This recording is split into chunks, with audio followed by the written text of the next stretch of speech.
This anime tells the story of a mysterious creature that initially began in the form of an orb. However, this orb was not an ordinary one. It possessed the ability to change its form into absolutely anything, whether it be an object or a living creature. At first, the orb transformed into a rock, and then it became a lifeless wolf. That wolf was Joan, the beloved pet of a young man who lived all alone in a desolate, snowy settlement. When he saw his pet had returned to him, the young man felt overwhelmingly happy. He quickly brought it inside his home and gave it some food to eat. After eating, he let the wolf rest so it could prepare itself for the next day's activities. On the following day, the young man went out to search for firewood from the ruins of the other villagers' houses.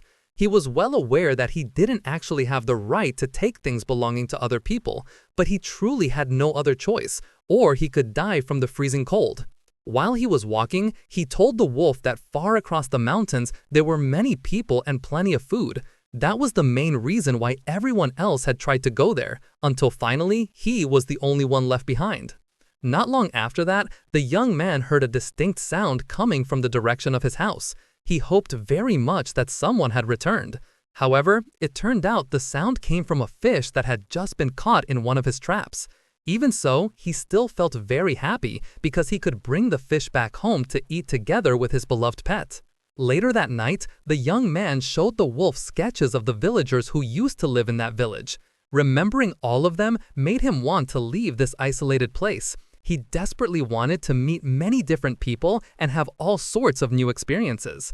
After preparing his supplies, he finally began his long journey.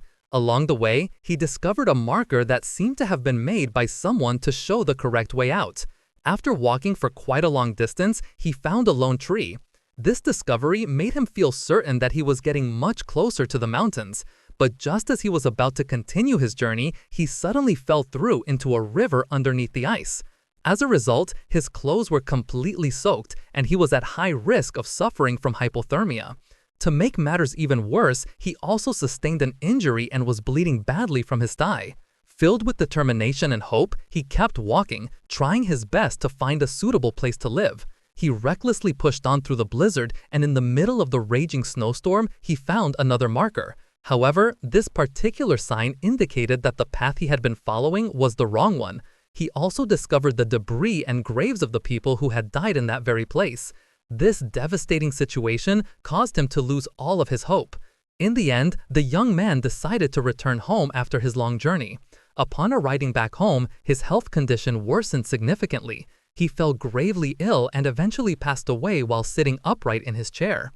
The wolf that had been accompanying him then reached out and touched the young man's body. And then, the mysterious creature transformed into the young man himself.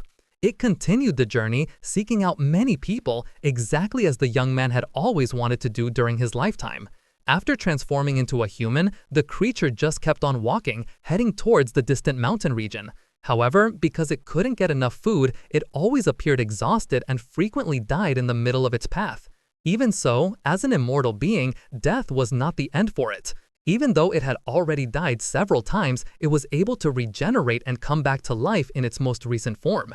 Meanwhile, in a certain village, there lived a cheerful little girl named March. She often played together with her older sister, engaging in games of pretending to be grown-up adults. Later that afternoon, March asked her mother when she would be able to become an adult. She didn't want to wait a long time and wanted to become a mother as soon as possible. The very next day, Parona, a young woman who was close friends with and often played with March, was attending her archery practice. After the practice session, Parona invited March to come play in the forest, but upon arriving there, they were blocked by a group of people who ordered them to return to the village immediately. Apparently, in accordance with their tradition, their village had been chosen to hold a sacrificial ritual. In this ritual, a holy maiden would be selected to be sacrificed to their god. From the several children available, March was the one chosen to be offered up to Oniguma, a sacred creature that they all believed was a part of their god. A guard by the name of Hayase then read aloud the official schedule for the ritual. However, March completely rejected this decision. She insisted that she did not want to die because that would mean she could never become an adult. Although it was difficult, her father asked March to please be a good girl and be obedient. March reluctantly complied and tried her best to be a good girl. The following day, March was taken away towards the mountains. During the journey, suddenly someone shot an arrow towards the group. This action created a lot of chaos, which gave March an unexpected opportunity to escape and run away. Furthermore, Hayase couldn't do very much because someone had intentionally bumped into her. Because she was panicking and not watching her direction, March accidentally fell into a nearby swamp. It was in that very place that she met the young man who had previously transformed from the wolf. The young man's body was completely covered in wounds. Several moments before, he had appeared to be completely lifeless. However, he was able to regenerate himself very quickly and come back to life just like a normal human being. This strange situation made the people who were chasing March terrified when they saw him. March felt very confused when the young man suddenly started walking away from her. Out of sheer curiosity, she decided to follow after him. However, no matter what she said to him, the young man did not respond at all. Even so, March began to realize that this young man was an immortal creature that could come back to life again. On the other side, Hayase managed to capture the person who had helped March escape. It turned out that person was Parona, March's close friend. Meanwhile, during their walk, March found some delicious fruits. The immortal young man who was with her turned out to really love eating those fruits. He liked them so much, in fact, that it made March feel overwhelmed taking care of him. March tried to teach him how to speak properly, but the young man remained silent because he couldn't yet imitate her words. That night, March had a terrible nightmare, and the next morning when she woke up, the young man suddenly started following her as she walked. March began teaching the young man the proper way to eat his food. However, he kept dropping the food and ate just like an animal. Despite this, March did not give up on him. She then gave him the name Fushi because the young man could not die and possessed immortality. In another location, Parona was struggling to cut the ropes that were binding her hands. Suddenly, a giant bear appeared nearby. One of the guards tried to drive the huge bear away. However, he was eaten instead, which made the other guards run away in complete terror. Parona was also almost a victim, but she successfully broke her bindings and managed to escape to a much safer place. Unfortunately, she slipped and fell off a cliff, landing in the very same swamp as before. Not long after that, March was found once again by Hayase. Before being taken away, she managed to give some fruit to Fushi and also said a heartfelt goodbye to him. A few moments after that, Parona met Fushi. She immediately asked if Fushi had seen a little girl with long hair. However, Fushi didn't understand what she meant and just walked away without paying any attention to her. Meanwhile, March was forced to eat something that made her feel very sleepy. Not long after, a report came from one of the guards that they were being attacked by a large bear, which was likely Oniguma itself. Upon hearing this news, Hayase ordered the entire group to immediately turn around and head directly to the altar. While she was fast asleep, March's face was painted with ink again as part of the ritual. While she was sleeping soundly, Hayase carried her to the altar to be sacrificed to Oniguma. After making sure March was deeply asleep, Hayase prepared to leave and report March's death to the people of Yanome. However, before she could leave, a loud noise was suddenly heard. It turned out Oniguma had appeared and was destroying the altar gate. In order to save March, Parona burst into the altar area. She desperately tried to release the ropes that were binding March's body using her bone knife. However, her attempt ended in failure, and she was struck hard by Oniguma instead.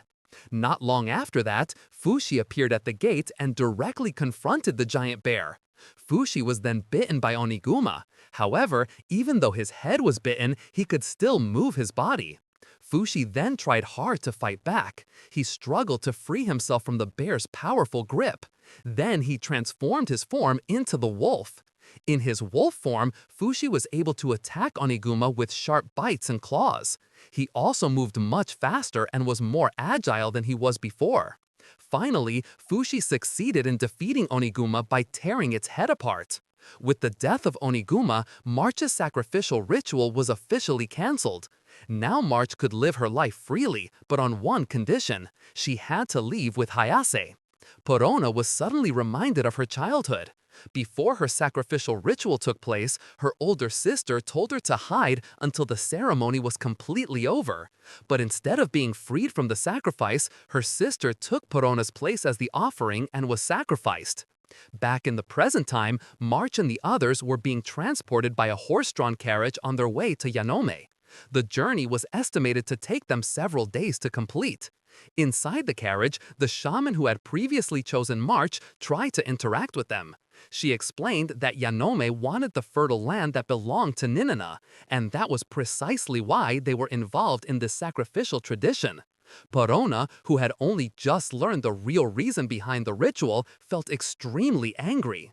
She was completely fed up with this horrifying custom that was disguised in the name of tradition. According to her, this cruel practice must be stopped immediately. However, she also realized that it wouldn't be easy because the elders in Ninana still firmly held on to their ancient teachings. Not long after, the people inside the wagon started to panic because the wolf that was traveling with them suddenly wet itself. They then got out of the carriage to clean themselves up. As the wolf was drinking some water, it remembered the young man who used to care for him. This sudden memory triggered a transformation. It changed form back into the young man, or Fushi. March, who recognized him, immediately helped to take care of his needs. That evening, they finally arrived in the territory of Yanome. Once they arrived there, Hayase allowed them to eat anything they wanted and said that she would pay for it all herself.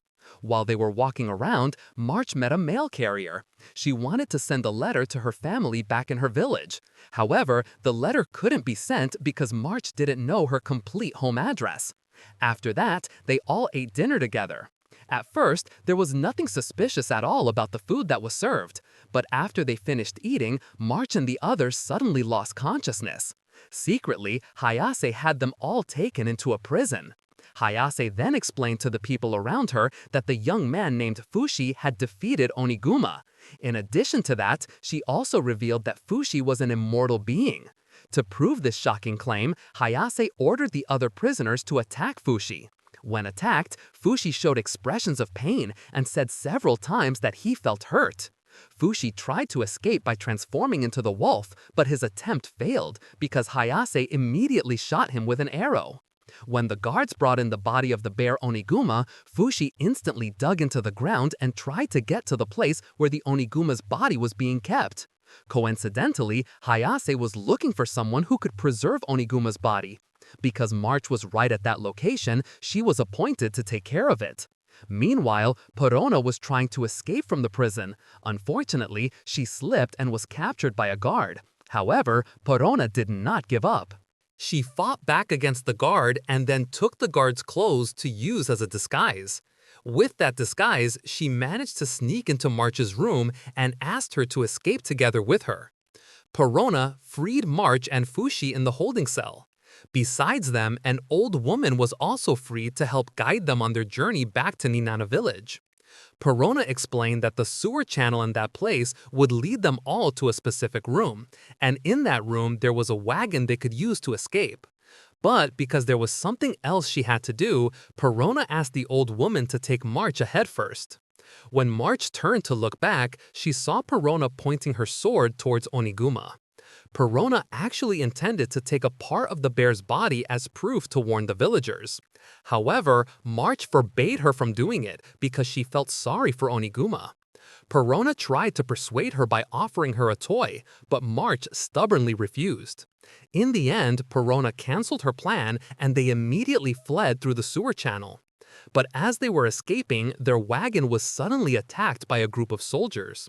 The attack caused violent vibrations and a fire to break out at the back of the wagon. Porona quickly moved to the back to put out the fire. However, she was instead attacked by archers. Seeing Porona in grave danger, March did not just stand by. She bravely protected Porona from the arrow attack. Although she succeeded in saving her, March herself was struck by an arrow right in her side. This situation made Fushi extremely angry. He immediately leaped towards the archers and transformed into his bear form to attack them. In the midst of all the chaos, Perona remembered her first moment together with March.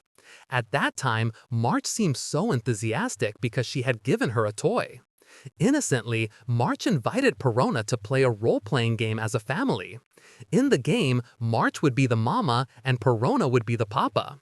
Back in the present, March began to realize that her life would not last much longer. She then asked Perona to fulfill her dream of becoming a mama as a way of passing on her hopes.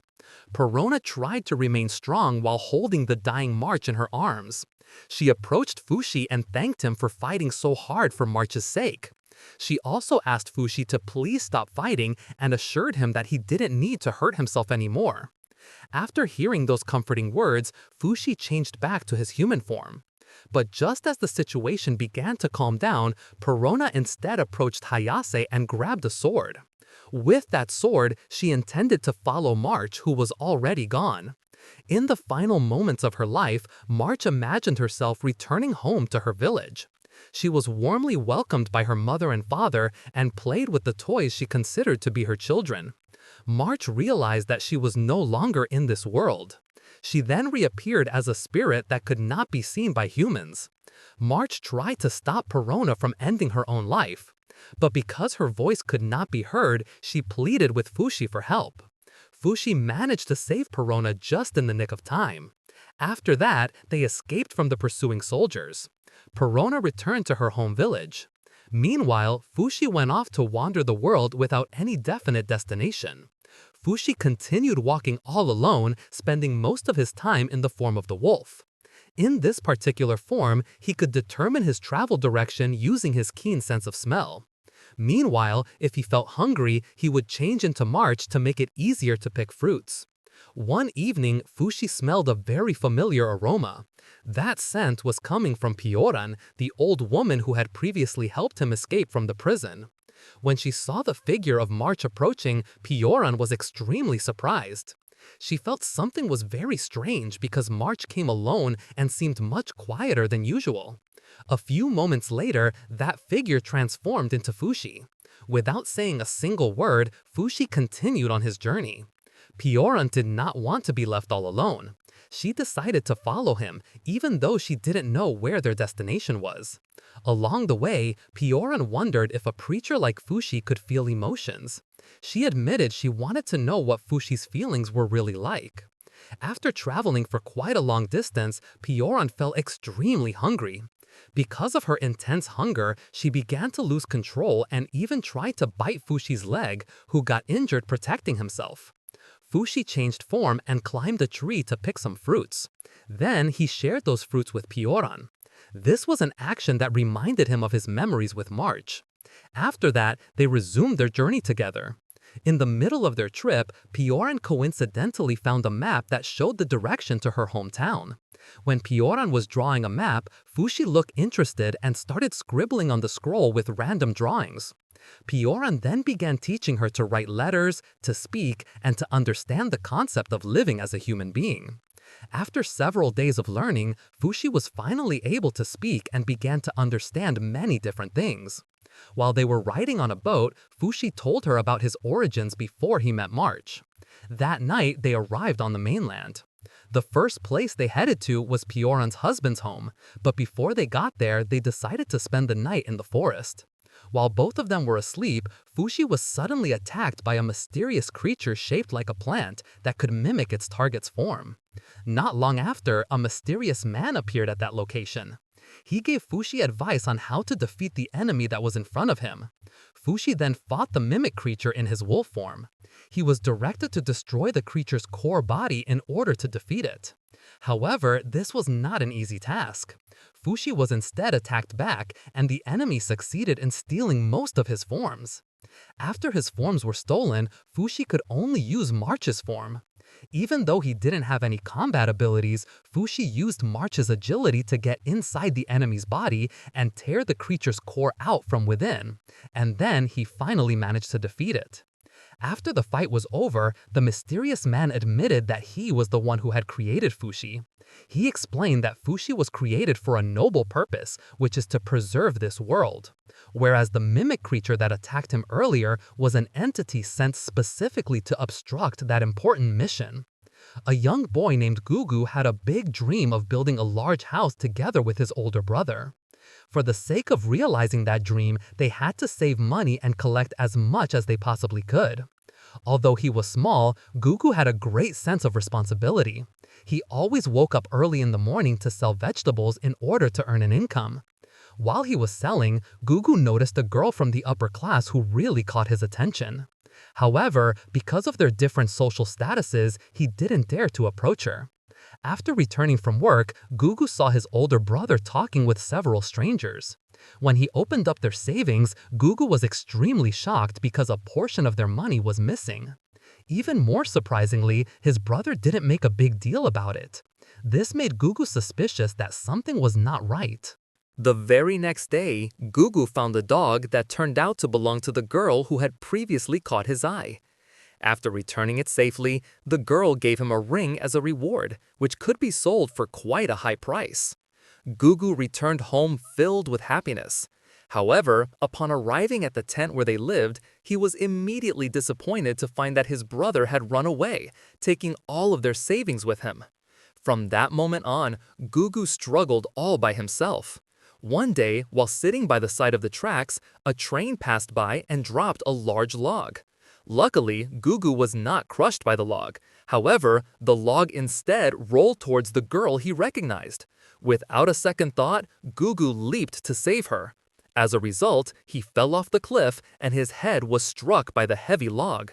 That night, Gugu was rescued by an old man. Thanks to that old man's help, Gugu was able to stay alive, although his face was changed and no longer looked like it did before. It turned out the old man who saved Gugu was the husband of the old woman, Pioran.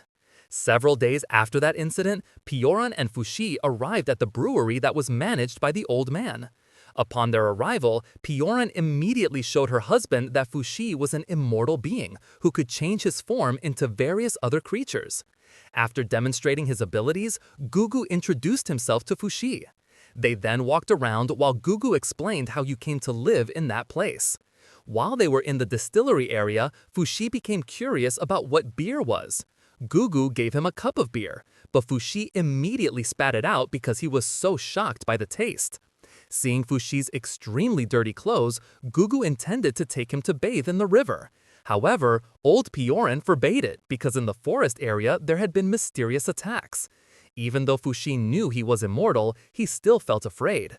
In the end, they decided to clean themselves up inside the room instead. After getting clean and tidy, Gugu started teaching Fushi the basics of working there, starting from cleaning the rooms to doing hard work in the fields. After all of his tasks were finished, they rested and ate dinner together. The very next day, Fushi and Gugu began to mind the shop. Not long after, the girl Gugu had saved before suddenly came to the shop looking for some medicine.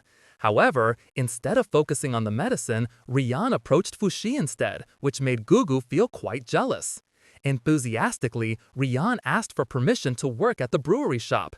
In addition, she also made a request to be allowed to live there. The old man who owned the brewery was very happy to see a girl like Rian wanting to join them. Because of that, he gladly accepted her. That night, the old brewer asked Fushi to please hide his special abilities from Rian. He was worried Rian would be shocked, and it could potentially ruin the shop's reputation. Later that afternoon, Gugu asked Fushi to show him something he had never seen before. However, because he was way too excited, he ended up doing an experiment that actually hurt Fushi. The following day, Rian returned to the brewery to start working. Gugu was still worried about the scar on Rian's hand, and he discussed it with the old brewer, hoping they could do something to help her. But the old brewer did something shocking instead. He inserted a tube into Gugu's body and pumped liquid out of his stomach.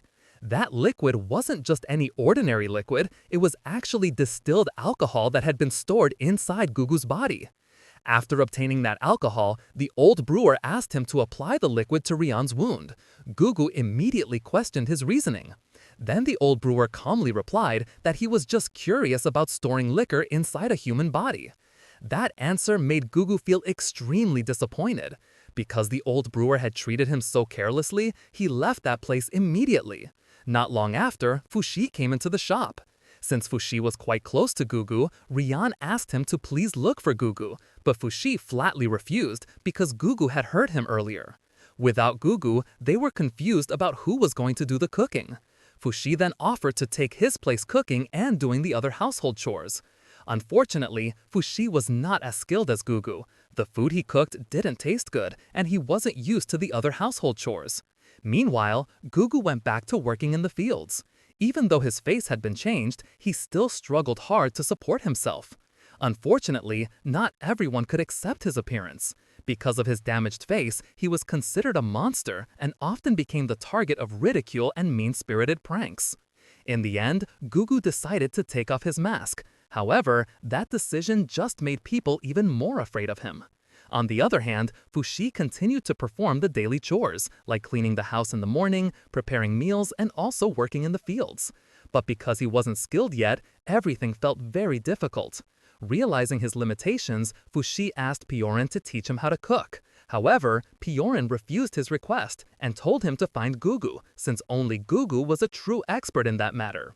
Meanwhile, Gugu started getting used to his daily life and no longer cared about other people's opinions regarding his appearance. But because a problem occurred with someone at his workplace, he eventually chose to quit his farm job and then wandered around looking for anyone willing to hire him. In his desperation, Gugu briefly considered selling the ring Rian had given him, but he decided against that idea. Seeing his suffering brother, he decided to give the ring to his brother instead. Later that night, two unknown people kidnapped Gugu. Fortunately, Fushi arrived just in time and managed to rescue him from the kidnappers. Besides the previous kidnappers, there were still several other people who had bad intentions towards Gugu. However, they all immediately became terrified and ran away when they saw Fushi transform into the giant bear. After teaching them a lesson, Fushi followed Gugu back to his tent. Upon arriving there, Gugu suddenly lost consciousness because he hadn't eaten for several days. Using his power, Fushi tried to create some food.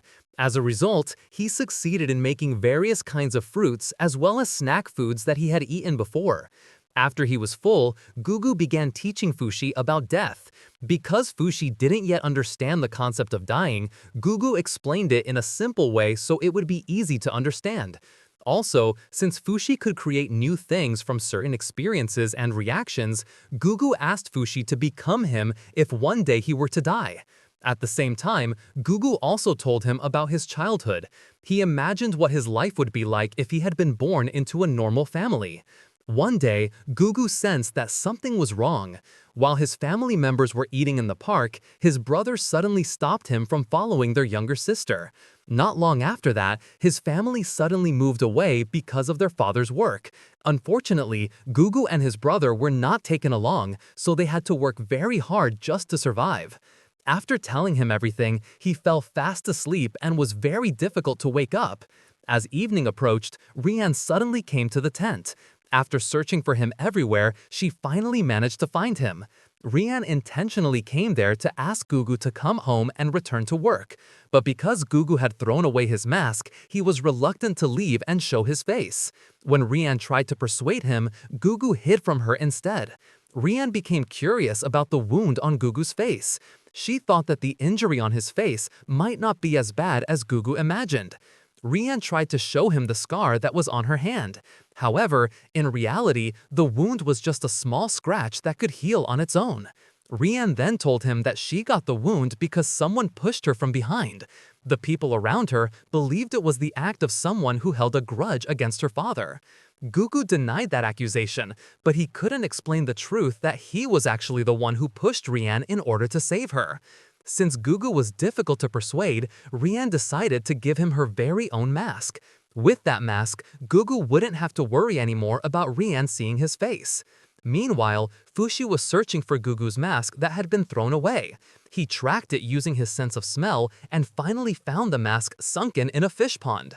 Elsewhere, Rian was captured by hired men who worked for her family. Gugu managed to help her escape, but they ended up running into a family servant who recognized Rian even though she was wearing a mask. Fortunately, Fushi arrived just in time to help them. However, his presence actually attracted the attention of the enemy, which are called knockers. Realizing something was wrong, Gugu immediately went to look for Fushi, but on his way, he instead encountered a knocker that had taken March's form and Fushi's body. Not long after, the monster attacked Gugu directly. Fushi quickly came to protect him, but because his opponent was too strong, Fushi was forced to use his bear form to fight back. Meanwhile, Gugu was thrown quite a distance from the attack and the strong shockwaves from the fight. Due to the pressure in his stomach, Gugu vomited the beer that was stored inside his body. Coincidentally, where he fell, there was a torch. From that, Gugu got an idea. He could use the beer in his stomach as fuel to spray fire. Unfortunately, the beer in his stomach was already gone, so that idea couldn't be executed right now. Gugu decided to return to the old man's house to refill his stomach with beer. But upon arriving there, he instead met Rian and also her family. Gugu was accused of deceiving and toying with their daughter because he hadn't returned. Because he was currently drunk, Gugu didn't pay much attention to their accusations. He immediately asked the old man to give him the beer with the highest alcohol content. Everyone was momentarily shocked by this request. But after Gugu explained that Fushi was in danger in the forest, old Pioran immediately stepped in and asked the old man to comply with his request. After getting the high alcohol beer, Gugu returned to the forest. Upon arriving in the forest, Gugu came face to face with the knocker, which had now taken Fushi's bear form. The monster attacked Gugu brutally, but Gugu retaliated with a blast of fire produced from the beer in his body. The fire that came out was far larger than he had expected. It burned the knocker alive until the enemy finally died. After that, a white light emerged from the monster's body. That light was absorbed into the orb, Fushi's original form. Not long after, the orb transformed back into the shape of the wolf. Gugu quickly told him that he had defeated the enemy. Fushi was very happy and thanked him, because thanks to Gugu, he was able to survive. The next morning, they returned to the brewery. After that, Gugu went back to performing his usual duties, preparing food for everyone, including Rian's parents. Gugu's cooking tasted so delicious that old Pioran shed tears while tasting it. Rian's parents also acknowledged his amazing skill. Rian's mother even stated that Gugu's cooking ability was far greater than the servants in their own home. Meanwhile, Fushi was speaking with his creator. During their conversation, Fushi was ordered to leave that place so that his personal development would not be hindered. However, Fushi refused this command. He chose to remain living with Gugu and the others until they all grew up. Because Fushi never regenerated or changed his form, his body began to age according to the time that passed. He lived out his days as a normal human, just like Gugu and the others. While she was sewing cloth, Rian told Fushi that next month she would be holding a birthday party. Rian wanted to invite Fushi and Gugu to come and also wanted to prepare something that Gugu would like. At the same time, Rian revealed that she had to get married at the age of 16 to someone chosen by her parents. However, Rian was opposed to this marriage because she had never even seen her fiancé's face. Furthermore, she also only wanted to marry someone who truly loved her. Meanwhile, Gugu was watching them from a distance. Suddenly, Gugu's brother, who had betrayed him in the past, came up to Gugu. At that exact same moment, Rian wanted to give a gift to Gugu, but because Gugu was busy talking with his brother, Rian couldn't approach him just yet. Gugu's brother now regretted his past actions and had come to apologize. However, Gugu found it difficult to forgive him just like that. For him, no matter the reason, his brother had betrayed him and abandoned him all alone. His brother then explained that he now worked selling agricultural tools. He had already hired several employees and had a much more stable income. Even though he couldn't yet realize their dream of building a house together, he wanted to mend the relationship and start everything over again as brothers. Gugu refused his brother's invitation. He couldn't just leave the good people who had always been helping him. After speaking with Gugu, his brother went to the shop and left the ring there for Gugu. Rian immediately recognized that ring. She also began to realize that Gugu was the vegetable fuller's boy she had met long ago. Because of that, Rian asked for permission to return the ring to him herself. Coincidentally, at that moment, Gugu was sleeping outside. Rian quietly tried to slide the ring onto Gugu's finger, but because the ring was too small, Rian failed to put it on and ended up waking Gugu instead. After he woke up, Rian straightforwardly said that now was her chance to get close to Gugu, because if not, Rian would have to marry someone else. Rian's behavior made Gugu Zul confused, but all his thoughts changed when the old brewer gave him a brand new mask. This mask was heavier than the previous one, but it was very useful because it was equipped with a fire lighter. Seeing that Gugu was now grown up made the old man surprised and feel as if Gugu was his own grandson. On the way to the party, Gugu picked Rian's favorite flowers as a gift.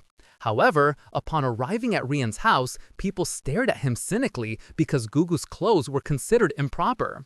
Even so, Gugu still gave the flowers to Rian. This action made the other people angry because those flowers reminded Rian of the accident she once had. As Gugu was about to go home, Rian approached him to ask about his mask and his wound. It was from this point that Gugu began to speak truthfully, saying he was the person who had saved Rian back then, and that his mask and his injury were the results of that same incident. Not long after Gugu told Rian everything, a knocker suddenly appeared at the party. The creature's appearance caused a massive tremor, making the large house there collapse. As a result of the landslide, Gugu almost fell into the sea below.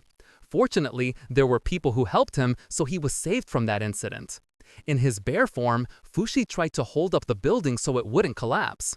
Thanks to Fushi, all the invited guests managed to get out, except for Rian's parents, who were injured.